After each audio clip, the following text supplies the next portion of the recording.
I got so much motherfucking design on right now. Break it down, bring it back, make it clap. I got 3 old thoughts, new block, where that thing. Bitches on my line, and you know. Oke teman-teman, di sini saya akan menjelaskan tentang BK perkembangan. Mengenai pengertian BK perkembangan terlebih dahulu. Apa sih bimbingan konseling perkembangan ini? Yaitu suatu program bimbingan yang dititik beratkan memberikan pertolongan pada seorang siswa dalam menghadapi tugas perkembangan masalah-masalahnya dan untuk memandirikan mereka. BK ini sangat penting dalam pendidikan karena untuk membantu siswa untuk mengembangkan potensi dalam dirinya atau bakat yang dimilikinya. Yang kedua, mengenai karakteristik BK perkembangan. Yang pertama adalah faktor perkembangan individu. BK perkembangan berfokus pada aspek-aspek perkembangan individu termasuk aspek fisik, kognitif, emosional, sosial, dan moral. Yang kedua, mengakui uniknya individu, menyadari bahwa setiap individu memiliki keunikan dan kebutuhan perkembangan yang berbeda. BK perkembangan bersifat personal dan menyesuaikan pendekatan sesuai dengan karakteristik setiap individu. Kemudian yang ketiga, mendukung proses keputusan, membantu individu dalam mengambil keputusan yang berkaitan dengan perkembangan pribadi, pendidikan, dan karir. Yang keempat, proaktif dalam pencegahan masalah. BK perkembangan tidak hanya bersifat responsif terhadap masalah, tetapi juga proaktif dalam memberikan informasi dan dukungan untuk mencegah munculnya masalah berkembang. Yang kelima, keterlibatan orang tua dan guru. Melibatkan orang tua dan guru dalam mendukung perkembangan anak-anak dan remaja, menciptakan kolaborasi antara sekolah dan lingkungan rumah.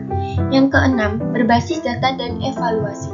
Menggunakan data dan evaluasi untuk merancang program yang efektif dan memberikan dukungan yang sesuai dengan kebutuhan perkembangan individu.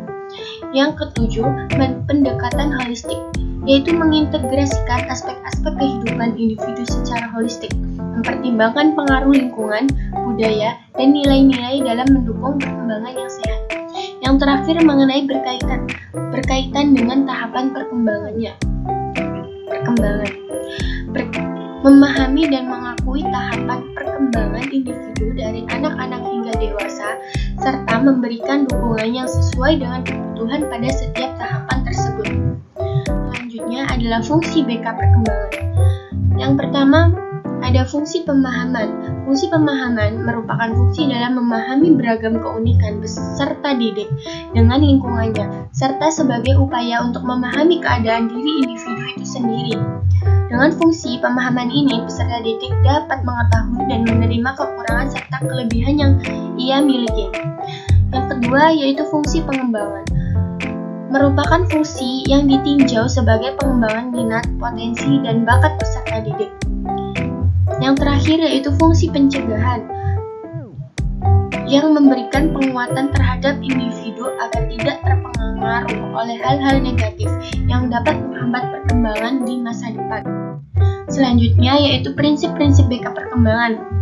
Yang pertama, bimbingan dan konseling diperlukan oleh seluruh siswa.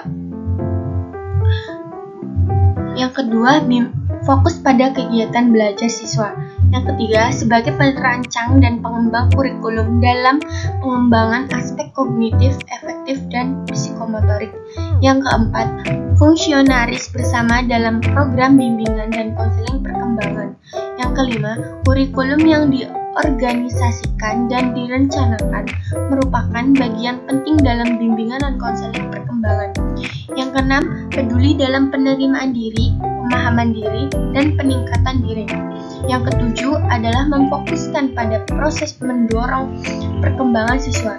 Kemudian yang kedelapan, menempatkan nilai pada diri siswa sebagaimana dirinya sendiri. Yang kesembilan, lebih peduli pada pengembangan yang terarah daripada perkembangan yang definitif.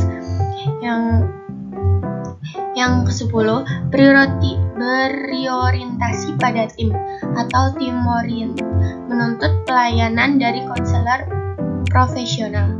Kemudian yang ke-11, peduli dengan identifikasi awal akan kebutuhan khusus siswa. Yang ke-12, peduli pada penerapan psikologi pada bagaimana anak menggunakan kemampuannya. Yang ke-13 memiliki kerangka dasar psikologi anak, perkembangan anak, dan teori-teori belajar. Kemudian yang terakhir yaitu mempunyai sifat fleksibel dan sekuensial.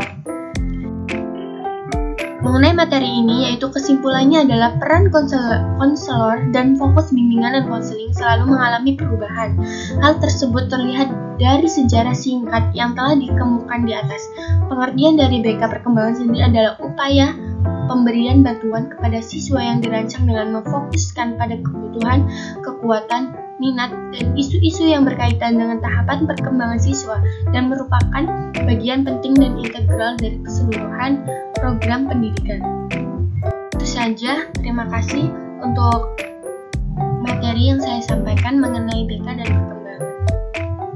Serunya masuk di prodi BK, yaitu setiap hari adalah petualangan mendalam untuk memahami diri sendiri dan orang lain.